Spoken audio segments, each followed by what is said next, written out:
Welcome, ladies and gentlemen, to the Grizzly Growl Show. Was not expecting that. We've got a great show for you. Plenty to roar about from the ITA Oracle Cup in Rome, Georgia. We've got head coach Chase Hodges on today's episode. Looking forward to that. Also looking forward to GGC Baseball playing in the latest segment of the Guess Who game. It's going to be a lot of fun.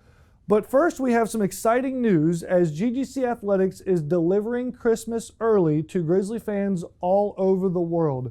That's right, we have wrapped and delivered a brand new app that you can download for free. Check it out. Go to your latest app store, to both Google and Apple. It is available. Download it, thumb around, have a good time. We're so looking forward to all the fun features and interactions with you and the upcoming season. This will be the place to get the latest information, updates, and of course, my favorite, live broadcast. That's right, live broadcast coming to your mobile devices and tablets. Download it today for all the fun interaction for what is going to be a jammed-packed spring season. Don't go anywhere. We'll have head coach Chase Hodges coming up next on the Grizzly Digital Network. This is the view from the Grizzly Soccer Complex, home to both the men's and women's soccer programs at Georgia Gwinnett College. This state-of-the-art playing turf provides an outstanding surface for elite-level competition. The on-campus facility features laser-graded technology, an advanced drainage system, and team dugout-style seating.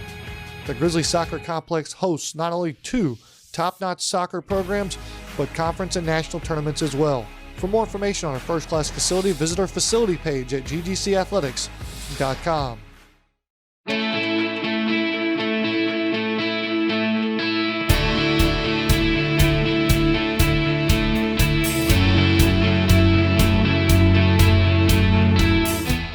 Welcome into Studio 5. We have a very championship-worthy guest here with us today from GGC Men's and Women's Tennis, Chase Hodges. Chase, how are you doing today? I'm doing great, Matt. Thanks for having me on. Are you you recovered from Rome? I mean, that's a long 3-day grind out there in the sun. Yeah, it was a grind. I mean, we left Thursday and got back late Sunday, so you kind of use Monday as your recovery day, and here we are Tuesday, feeling pretty good.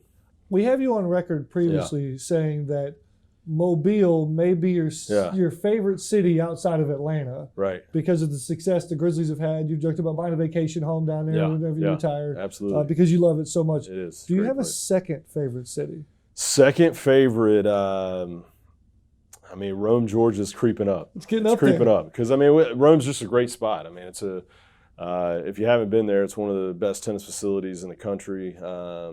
Nice city, close to GGC, so hopefully they'll continue to hold that event there. We've been very successful, and I put it as a distant number 2, though. Mobile. Ooh, distant number 2. I like that. Yeah. Mobile's a heavy favorite at 1. Rome, distant, but it is second. Well, for the average consumer out there for tennis, this is probably the most confusing thing for them to understand is the difference between the fall season and the spring season for our athletes in your tennis program. Explain that to me. Well, biggest difference is fall is all about individuals. It's all about singles national titles and doubles national titles. As a tennis player, your team season is January to May, and that's when you're competing for GGC. You're trying to beat other teams. You're competing for that team national title. In the fall, it's really individual based to get you ready for the spring. But it's a great opportunity to kind of prove your worth as an individual for the team in the fall. And I think it's fantastic that you can look at it from a sense of you could be the best tennis player in the nation. Right. But if you're on a bad team, you're never going to win the team national championship. So the fall and what the accumulation of Rome is, you can represent your school and yourself, and you could be crowned a national champion. Correct. What does it say for GGC tennis that you guys are able to compete in both seasons and win national championships? Well, that's the goal. I mean, we've been fortunate. Typically, when you have really good players on your team, then you're going to be solid in both, and we've been able to do that. And at the end of the day, we just want to keep racking up those national titles, whether it's team or individual. They all count as a national title. So, there's a lot to play for. Each individual, when you come to GGC and you go to practice every day, you can see the banners of all of our national champions in singles and doubles. You see those banners dedicated to them, the photo banners as well. So every player wants to get on that at that facility on the fence there to be able to kind of showcase themselves. So the motivation is definitely high to be able to get one of those. And we have a new face to add down at the GGC tennis facility. Yep. Maria Genovese wins the women's singles individual NAI national championship. Yep. Describe her journey just a little bit, because she was new to GGC last year, but now in the fall competing in individual. It started all the way back at the South Region Championship. Explain that progression to the picture everyone sees in her holding the trophy. Right. Well, I mean, first of all, I got to give credit to you guys. I mean, I think it was her being on this show. I mean, I really think that set her up. The Queen of the South. To win this thing, really. I mean, because once you got her on the show, I think that, that basically gave her momentum heading into Rome. But, her journey here has been phenomenal. She came from Tyler Junior College, where she won an individual national championship at the JUCO level in singles. She played there for 2 years. Arrived at GGC last fall and basically made it all the way to the finals in singles and doubles in Rome last year. Ultimately was unable to get it done, so she had a lot of motivation, looking for a bit of redemption heading into this fall. This fall she was more than ready once she got back. She played a great regional and got great competition from teammates, and then really set the tone for Rome. And she went in as a heavy favorite, which is always difficult to do. It's difficult to go in as the 1 seed, and she went in as the 1 seed and got the title for us. And she becomes the 3rd women's singles national champion in GGC history. We have Valeria Pota in 2015, Madeline Bosniak in 2018, and now we have Maria Genovese in 2020 with number 29 as for the program. We highlight here in Valentino Carntini. Yep. I'll get to my point in a minute, but describe what he went through this weekend, competing in both singles and doubles, and advancing pretty far in both brackets. Yeah, I mean, Valentino, he made the finals of singles. He was 1 match away from bringing home a national title. We're talking about a guy that wasn't in our singles lineup last year. Really a phenomenal story. He's always been one of our best doubles players.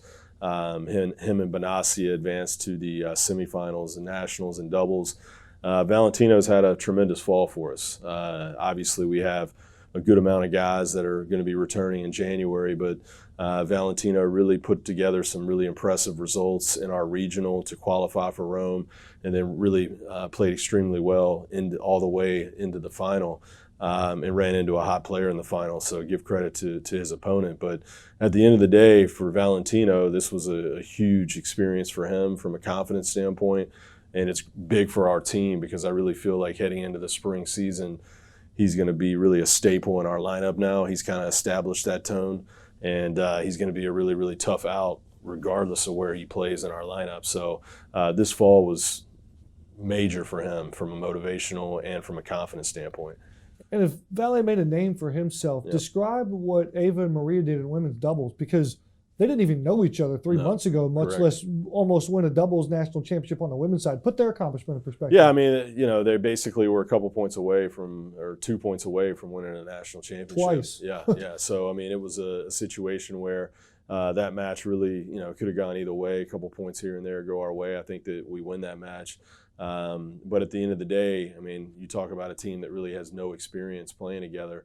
I've only played really 2 tournaments together, and for them to put together that type of run bodes really well for the future. And I think that as they get more and more experience, they could be a favorite in that event in the future. So just really proud of their effort. And, it's one of those where Ava's a freshman. She hasn't been here too long, so incredible experience for her. And, I'm all about the spring. So for me, it just only is going to make her tougher out in the spring once we get to the dual match season. Yeah. So season not over for all the Grizzlies just yet. Correct. But while I have you sitting here, I want to get the people a little fired up for the spring. I know it's was October still. Yeah. But let's not forget the nation's longest winning streak still resides in Lawrenceville. That's right. 123 victories in a row for men's tennis. Yep. I believe we're still the defending COVID national champions. I mean, when COVID hit and they canceled the season, we were still number 1 in both polls. When you look at the polls, when COVID hit, we were ranked 1. Are you claiming on this show today that we're the 2020 national champions in the NAI? I love how you do this. Why not? Absolutely. Sure. Call Absolutely. Doug. Let's put it on. we were ranked 1 when COVID hit. We're the COVID national champions. Why not? Why not? So men and women. So what's what do we look? Will you get me that banner? Little spring. Yeah. We'll get you one. What's it going to look like? Duct tape and Sharpie. Is that There you go. Is that pretty good? A little mask on it. Yeah. Yeah, that'll work. Yeah. That'll work. It's good stuff.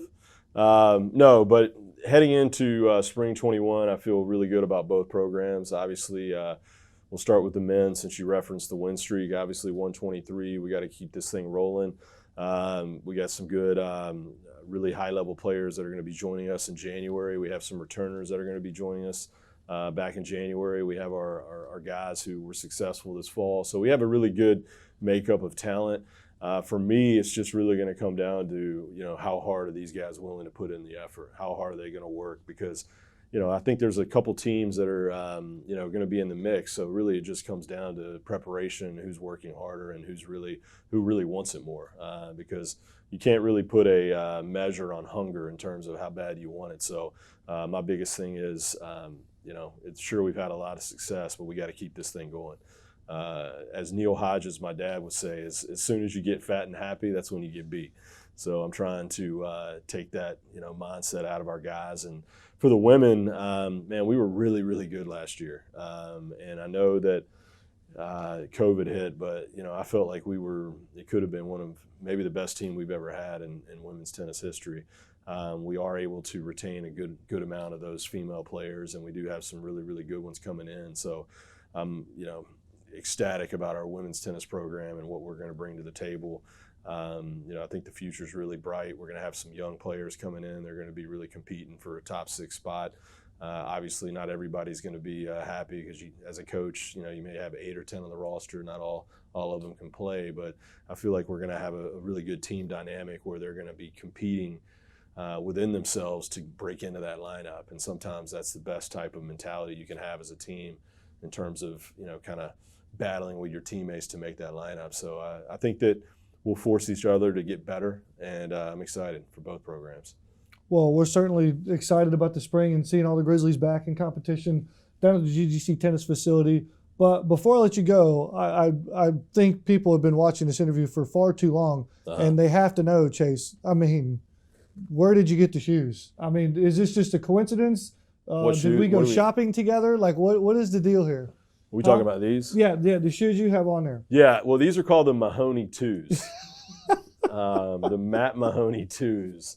No, I'll give Matt full credit, and they look phenomenal. They look better on me, but they look phenomenal on him. And, it's one of those. I love these shoes. I actually have 2 pairs. I love them that much. You have 2 pairs? Yeah, I do. Same color? Same exact shoe, which I'm planning on having for a very, very long time. There is some degree of practice versus match play in terms of switching them up a little bit. Okay. Yeah. That's smart. Yeah. Keep the game day ones fresh. The ones that I don't wear as much, maybe bring out for like really big matches. Yeah. And for these are kind of more daily wear. I think someone mentioned to me, and I shot it down pretty quickly. Yeah. You've heard of the negative phrase, the stolen valor. Uh-huh. This isn't stolen swag by any stretch of imagination. No, not at all. If I get to sit next to or go shopping with or happen to have any apparel that's similar to a 29-time national champion, I'll share that swag all the time. I also will say I could have easily said I had these before Mahony, but, I'm an honest guy. These are the Mahony 2s. The new ones that I have, they are not the Mahony 3s, though. Just so you know. Yeah. So you're going to step your game up even more. Yeah. I like it. I can't wait to see it. We can't wait to see the Grizzlies. Coach, thanks for coming by. Thanks for everything you guys do. Go Grizz. Go Grizz. We'll take a break here on the Grizzly Growl Show. We'll come back with more from Studio 5 here on the Grizzly Digital Network.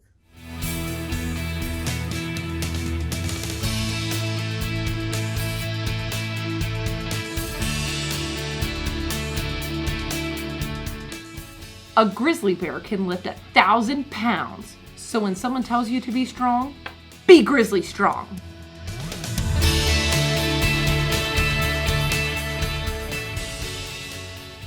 We've got a classic battle out on the diamond. It's pitchers versus hitters in this week's edition of Guess Who with GGC Baseball.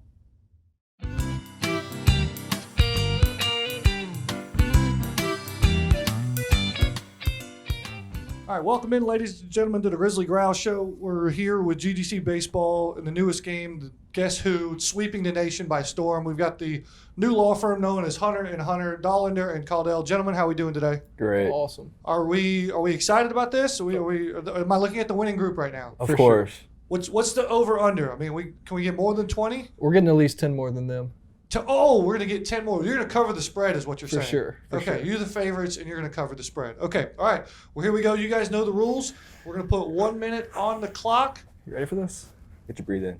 Hunter Caldell is going to be giving our clues. Dollander, you're going to be giving the guesses. You guys ready? Let's do it. On your mark, get set, go. Oh, Lord. Country boy. Tifton. He was a stallion. Stallion. Bowl cut. Bowl cut? He's a stallion. Country boy. Strong. Go next. Oh, God. Canadian. Canadian. Mustache. Kill Adam Manchuk. Love it. Biceps. Barnzuki. Okay. New York. Bates. Love it. Oh gosh. Country boy. Ringgold. Freshman. Is that allowed? Freshman 2.0. Warren? No. Bearden. Yes. Boston hat. Berg Mosier. Tall. Machine. Athletic. Time. That was fast. That was a Dude, minute. tall machine athletic. That's easy. Dollander, you're giving the clues. Caldell, you're giving the guesses. 1 minute on the clock. On your mark, get set, go. Red. TC. Weird lefty. Clifton. Yes. Diesel. Rob. No, never mind. Chase Evans. No. Doesn't like steak. Chicken fingers. Cookie. Freshman. New freshman. JD. I'm skipping that one. Law. Chase Evans. He's a righty, but he should be a lefty. Pitcher. Long hair. Friesen.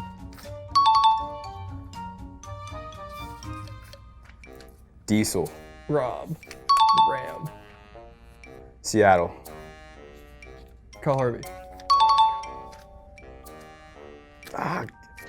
Stone Cold Killer. Time. Oh, Time. I knew that was Gavin. I knew Time. Green team with a total of 13. Let's go. 13. Let's go. If they get 3, we win. All right. Representing Team Gray is Nick Tanner and Tate Kite. Gentlemen, how we doing? Doing pretty good. Doing good. How about you? I'm doing fantastic. The bar has been set pretty high by Hunter and Hunter. What's the over-under? You guys going to get more than 20, less than 20? I just picked that random number. What did they get? I just picked that random number. How many people we got on the team?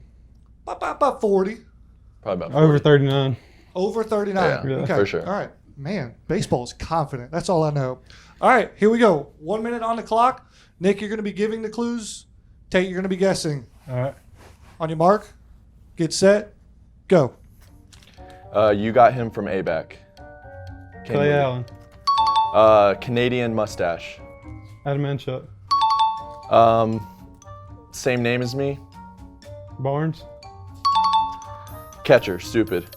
Chase. Other one. Henry. Other one. Bates. Country dude throws a knuckleball. Bearden. We make fun of him and say that he's gross because he doesn't shower. Who? Came out of the room really mad at Miles. We got the picture of him coming out. Can I pass? Berg Moser. Yep, got it. In this room right now. Caldell. Wow. Yeah. Got a really punchable face. Cook hit him in the face the other day. I don't know. Ginger. TC. Yep. Same initials as him, but different. No. Oh, Taylor Clifton. Okay, the one who hit TC in the face. Time. Cook. Time. Not going to get him in. Not going to get that last one in. Okay. On your mark, get set, Oh, go. freshman. JD. Yep. Transfer from Indiana Tech. Harvey. Nope. Oh, Another one. pass. I don't. Pitcher in this room. Oh, I can't use position. Dang it. Go. Law. Says law. Chase. Pitcher. I can't use positions. With you at full count this summer.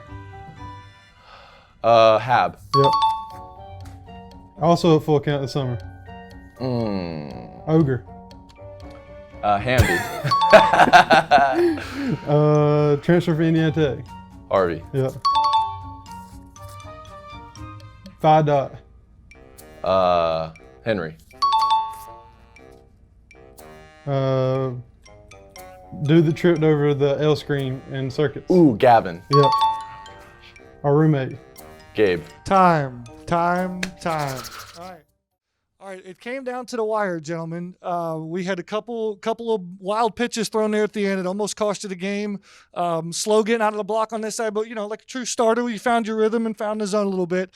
But ultimately, our winners today were Team Gray, Tate Kite, and Nick Tanner here. You guys have won the Bear. You can take a selfie with him and take him home, and he can hang out at your residence for a couple of days. So does that sound good? Congratulations here.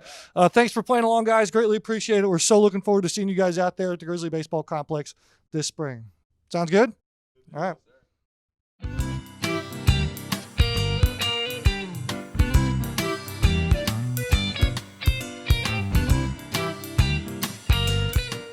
I cannot wait to see GGC Baseball back out on the diamond competing. The Grizzlies are practicing this fall harder than they ever have before to improve on what was already their impressive 23-2 mark from a year ago.